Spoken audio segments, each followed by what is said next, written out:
नमस्कार दोस्तों, आप देख रहे हैं ओंगो रिव्यूज हिंदी यूट्यूब चैनल। आज हम आपके लिए लेकर आए हैं बहुत ही awaited web series House of the Dragon का दूसरा एपिसोड। तो देर न करते हुए कहानी को शुरू करते हैं। दूसरे एपिसोड की शुरुआत बहुत भयानक होती है। हम क्रैप फीडर के आतंक को देखते हैं जो केकड़ों से कटवा कर इंसानों को मारता है। दूसरी तरफ राजसभा में राजा के राक्षसों के कमांडर पर चर्चा हो रही थी। पिछले कमांडर की मौत के बाद हैरोल्ड ने यह पद संभाला है। हैरोल्ड कहता है कि वो जल्द ही राजा के रक्षक की नियुक्ति कर लेगा, जिसके लिए उसने कुछ काबिल उम्मीदवारों को सभा में बुलाया है। तभी बहुत ही क्रोध में कॉर्लिस राजसभा में दाखिल होता है और विसेरिस से कहता है कि हम स्टेपस्टोन में 4 जहाज खो चुके हैं, जिसमें आखिरी जहाज मेरा था। हमें आर्थिक और मानवीय नुकसान झेलना पड़ा है और तुम यहाँ आराम से बैठे हुए हो। ऑटो कहता है कि राजा आपको और सभी लोगों को मुआवजा दे देंगे। कॉर्लिस कहता है कि मुझे मुआवजा नहीं बल्कि हमें स्टेपस्टोन पर कब्जा करना चाहिए और उससे क्रैप फीडर को मारना चाहिए। विसेरिस कहता है कि हम उन पर आक्रमण नहीं कर सकते, इससे हमें बहुत नुकसान होगा। मैंने अपने कुछ दूतों को वहां भेजा है, ये परेशानी जल्दी हल हो जाएगी। तभी रैनेरा राजा की बात काटते हुए कहती है कि हमारे पास ड्रैगन है, हम उन पर ड्रैगन से हमला कर सकते हैं। ऑटो और विसेरिस दोनों को रैनेरा की बात पसंद नहीं आती और वो उसको राजा के रक्षक की नियुक्ति के लिए भेज देते हैं। हैरोल्ड रैनेरा को एक एक करके उम्मीदवारों का परिचय देता है, लेकिन उसको कोई पसंद नहीं आता। लेकिन जब क्रिस्टन कॉल का परिचय दिया जाता है तो रैनेरा जल्द ही उसका चुनाव कर लेती है। मगर ऑटो को ये बात पसंद नहीं आती। वो रैनेरा को एक बार और सोचने को कहता है, लेकिन रैनेरा अपने फैसले पर डटी रहती है। आगे हमें विसेरस और एलिसेंट को दिखाया जाता है, जहां विसेरस एक बहुत ही खूबसूरत ढांचे को देखते हुए एलिसेंट को वेलेरियन इतिहास के बारे में समझा रहे होते हैं। विसेरस एलिसेंट से कहता है कि एमा की मौत के बाद रैनेरा और मुझ में कुछ दूरियां आ गई हैं। क्या तुम मुझे बता सकती हो कि मैं इन दूरियों को कैसे कम कर सकता हूं? एलिसेंट कहती है कि समय के साथ सब ठीक हो जाएगा। विसेरस मुस्कुराता है और एलिसेंट से कहता है कि हमारी इन मुलाकातों के बारे में रैनेरा को मत बताना। एलिसेंट बार बार विसेरस से इसलिए मिलती है क्योंकि उसके पिता ऑटो चाहते हैं कि उसकी शादी विसेरस से हो जाए, जिससे एलिसेंट खुश नहीं है। अब हम एलिसेंट और रैनेरा को देखते हैं। रैनेरा अपने माँ की मौत से बहुत दुखी होती है। एलिसेंट उसे समझाती है कि तुम्हें हिम्मत से काम लेना चाहिए, तुम्हारे पिता को भी तुम्हारी जरूरत है। उसके बाद दोनों विसेरस की दूसरी शादी के बारे में बातें करती हैं। रैनेरा अपने पिता की दूसरी शादी को लेकर बिल्कुल भी खुश नहीं है, लेकिन एलिसेंट उसे समझाती है कि ये तो होना ही था, तुम्हारे पिता एक राजा हैं, उन्हें दूसरी शादी तो करनी ही पड़ेगी। रैनेरा भी काफी हद तक ये बात समझ जाती है। इसके बाद हम विसेरिस, रैनिस और कॉर्लिस को बातें करते देखते हैं। कॉर्लिस विसेरिस से कहता है कि अब आपको दूसरी शादी कर लेनी चाहिए क्योंकि रैनेरा के अलावा आपकी कोई दूसरी संतान नहीं है और टारगेरियन परिवार का वंश आगे बढ़ाने के लिए आपको शादी कर लेनी चाहिए। कॉर्लिस ऐसा इसलिए कहता है क्योंकि वो चाहता है कि उसकी बेटी लेना की शादी विसेरिस से हो जाए और दोनों परिवार एक हो जाएं। इसमें दोनों परिवार का फायदा है। विसेरिस अपने उंगली का इलाज कराते हुए ऑटो से पूछता है कि कॉर्लिस ने मेरे साथ अपनी बेटी की शादी कराने का प्रस्ताव रखा है, तुम इस बारे में क्या सोचते हो? ऑटो कहता है कि लेडी लेना अभी एक बच्ची है, लेकिन मास्टर मेलॉस कहते हैं कि उससे क्या फर्क पड़ता है, इस शादी से दोनों परिवारों को फायदा होगा।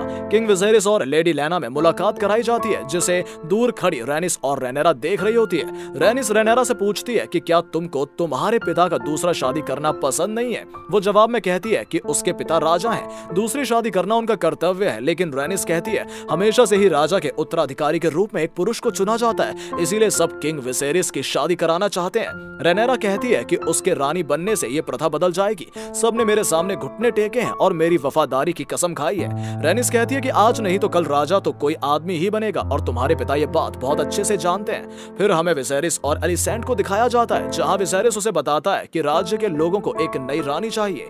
एलिसेंट कहती है कि एक अच्छी रानी आपका सहारा बनेगी। विसेरिस एलिसेंट को बताता है कि कॉर्लिस अपनी बेटी का रिश्ता मुझसे कराना चाहता है। एलिसेंट कहती है कि लेडी लेना एक अच्छी रानी बनेगी।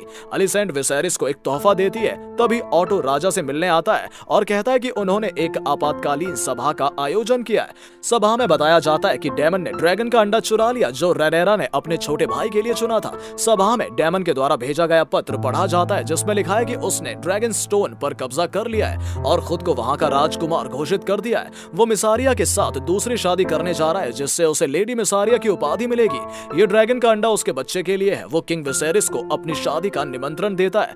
विसेरिस कहता है कि पहले उसने ड्रैगन स्टोन पर कब्जा कर लिया और चारों तरफ से गोल्ड क्लॉक्स की आर्मी से घेराबंदी कर ली और फिर ड्रैगन का अंडा भी चुरा लिया। अब मैं ड्रैगन स्टोन जाकर उसको सजा दूंगा। ऑटो कहता है कि हम आपकी जान दांव पर नहीं लगा लगा सकते। आपके बदले मैं जाऊंगा और ड्रैगन का अंडा वापस लाऊंगा। क्रिस्टन कॉल, हेरोल्ड, ऑटो और 20 लोगों की आर्मी तैयार करते हैं और डेमन से ड्रैगन का अंडा लेने ड्रैगन स्टोन की तरफ जाते हैं। अब हमें ड्रैगन स्टोन के अकल्पनीय दृश्यों को दिखाया जाता है जहां डेमन ने कब्जा कर रखा था। ड्रैगन स्टोन की सीढ़ियों पर डेमन और ऑटो के लोग आमने सामने होते हैं। डेमन अपने हाथ में ड्रैगन का अंडा लिए मिसारिया के साथ खड़ा होता है। ऑटो डेमन को धमकाता है और ड्रैगन स्टोन को छोड़ने के साथ ड्रैगन का अंडा वापस करने को कहता है। डेमन ऑटो से कहता है कि वो ड्रैगन स्टोन छोड़कर कहीं नहीं जाएगा और ये ड्रैगन का अंडा मेरे और मिसारिया के होने वाले बच्चे का है। दोनों आर्मी के सिपाही अपनी तलवारें निकाल लेते हैं और फिर हमें ड्रैगन कैरेक्सेस को दिखाया जाता है। वो बहुत ही विशाल होता है, उसकी गर्दन सांप की तरह लंबी होती है और देखने में खतरनाक होती है और कैरेक्सेस जैसे ही चिल्लाता है वैसे ही ऑटो और उसके सिपाहियों की जान सूख जाती है। ऑटो अपने सिपाहियों को तलवारें वापस रखने को कहता है। तभी हम देखते हैं बादलों को चीरते हुए रेनेरा अपने ड्रैगन पर सवार होकर आती है। रेनेरा सिपाहियों के ऊपर से उड़कर ड्रैगन को लैंड कराती है। रेनेरा ड्रैगन से उतरकर डेमन की तरफ आती है। वो कहती है कि मेरे पिता ने मुझे ड्रैगन स्टोन की राजकुमारी घोषित किया है और तुम मेरे राज्य पर कब्जा करके बैठे हो। डेमन कहता है कि पता नहीं क्यों विसेरिस ने ये सिपाही भेजे हैं, मैंने तो उन्हें अपनी शादी का निमंत्रण दिया था। रेनेरा कहती है कि तुम दूसरी शादी कर रहे हो और तुमने ड्रैगन अंडा भी चुराया है जो कि मेरे छोटे भाई का था। रेनेरा कहती है कि अगर उसे राजा ही बनना है तो वो मुझे मार दे, उसकी सारी परेशानियां हल हो जाएंगी। डेमन वहां से जाने लगता है और जाते जाते ड्रैगन का अंडा रेनेरा को दे देता है और बिना खून बहाए वो ड्रैगन का अंडा वापस ले आती है। दूसरी तरफ हमें डेमन और मिसारिया को दिखाया जाता है। मिसारिया कहती है कि उसने पहले ही उसे बताया था कि उसे बच्चे नहीं चाहिए। वो कहती है कि तुम टारगोनियन हो, तुम राजा के साथ तख्त के लिए खेल सकते हो, मगर मैं एक साधारण सी वैश्या हूँ। मैं इन मामलों में नहीं पड़ना चाहती हूँ। मैं तुम्हारे साथ आजाद रहना चाहती हूँ, किसी रिश्ते में बंध कर नहीं रहना चाहती। अगले सीन में हम विसेरिस को अलिसेंट के दिए हुए तोहफे के साथ देखते हैं। इसके बाद विसेरिस लियोनेल के पास जाता है जहां वो उससे अपनी शादी को लेकर कुछ विचार विमर्श करता है। लियोनेल विसेरिस को अनेक सुझावों के जरिए समझाते हैं कि उनको कॉर्लिस की बेटी लेना से शादी करनी चाहिए। इससे कॉर्लिस और उनमें मित्रता हो जाएगी। जैसा कि आप जानते हैं कि कॉर्लिस सबसे अमीर परिवारों में से है और किंग्स लैंडिंग के सारे जहाजों में से आधे जहाज सिर्फ कॉर्लिस के हैं, इसीलिए उन्हें लेना से शादी कर लेनी चाहिए। विसेरिस कहता है अगर वो लेना से शादी ना करे तो लियोनेल जवाब में कहता है कि इससे आपके रिश्ते में और भी ज्यादा कड़वाहट आ जाएगी। तभी विसेरिस को बताया जाता है कि रेनेरा ड्रैगन स्टोन से वापस आ गई है, जिसे सुन विसेरिस चौंक जाता है और रेनेरा के पास जाता है। विसेरिस रेनेरा से कहता है कि तुम मुझे बिना बताए ड्रैगन स्टोन कैसे जा सकती हो, तुम मेरी राजगद्दी की केवल एक ही उत्तराधिकारी हो, मैं तुम्हें खोना नहीं चाहता। रेनेरा कहती है कि वो बिना किसी का खून बहाए ड्रैगन के अंडे को सही सलामत ले आई। मुझे नहीं लगता कि ऑटो ऐसा कर पाते। विसेरिस कहता है कि तुमने सही कहा, तुम्हारे बिना ये और कोई नहीं कर पाता। और आगे विसेरिस कहता है कि तुम्हारी माँ की कमी मुझे हमेशा खलती रहेगी। रेनेरा कहती है ये बात सुनकर उसे अच्छा लगा। विसेरिस कहता है कि लेकिन मुझे इस तख्त के लिए दूसरी शादी करनी पड़ेगी ताकि हम अपने वंश को और भी ताकतवर बना सकें, जिससे हमारे दुश्मन हमारे सामने झुके रहें।